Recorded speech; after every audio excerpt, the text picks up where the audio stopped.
Well, Brazil remain the only perfect side in qualifying 4 games, 4 victories. As we welcome Ali Moreno into the show. Ali, that's where I want to start. Brazil, clearly, I think it's fair to say the best team in South America at the moment. France, from what we've seen certainly over the last few weeks, the best team in Europe. Who wins if they play today?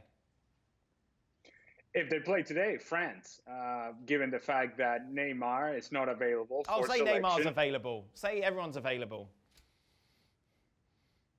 I'm sorry, you told me today. Well, you know what I mean. Like everyone's fine. Everyone's ready to go. And then formulate correct questions in the way that you want me to answer the questions. If you tell me today, today's today. Okay, Ali, if everyone is match fit and it's Brazil against France tonight, who wins?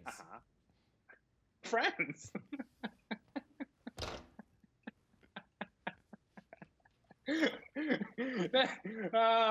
But Brazil were very impressive in their result against Uruguay. Not because they won, not because they beat Uruguay in Montevideo and they went there into Centenario and they got the result that they did. It's more because of the way and the manner in which they did it.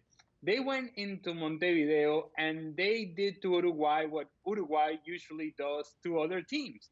Defensively, very solid. The center back pairing with Thiago Silva and Marquinhos, perfect through the middle. And then the physicality of Douglas Luiz through the midfield. Arthur controlling the pace of the game. And then just enough in the attack to create some problems for Uruguay. Opportunistic and efficient in the finishing. They score off a deflection by Arthur, and then they score on a set piece by Richarlison. It's 2-0. Uruguay is like, wait a minute, this is usually what we do to other people. Uruguay went into Montevideo and won the game without playing like Brazil and playing more like Uruguay. It was impressive from Brazil.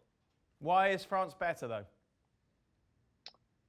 I think individually, France has more high-quality players than Brazil does. And in terms of game changers, you look at what France can do and how they can do it as a group, and they can do it individually, whereas Brazil will depend very heavily on Neymar.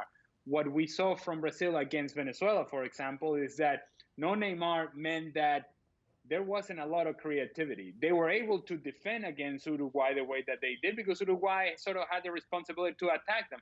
When Venezuela sat back against Brazil and it was the responsibility of Brazil to get after them, it was almost as if Brazil was running out of ideas.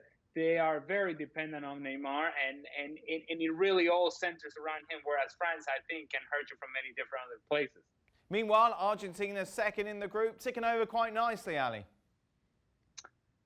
Quite nicely, and I think when they look back at this game against Peru, what they would be most encouraged about it was the fact that it was their most complete performance, and Lionel Messi didn't have to participate in the goals that were scored.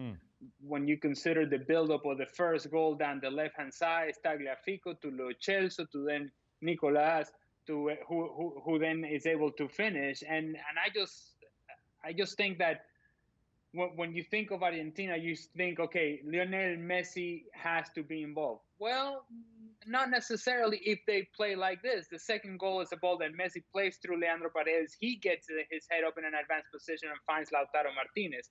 And again, that is something that Argentina benefits from, because it's not so much, okay, let's have Lionel Messi do everything for us, and then we all just kind of run around in circles.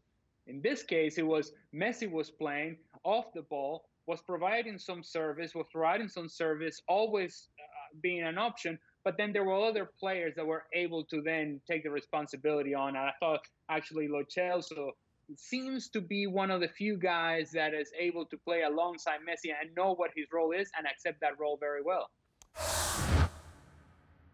Well, thank you very much for watching ESPN on YouTube. For more sports highlights and analysis, be sure to download the ESPN app. And for live streaming, premium content, and let's not forget as well, ESPN FC 7 days a week. Subscribe to ESPN+.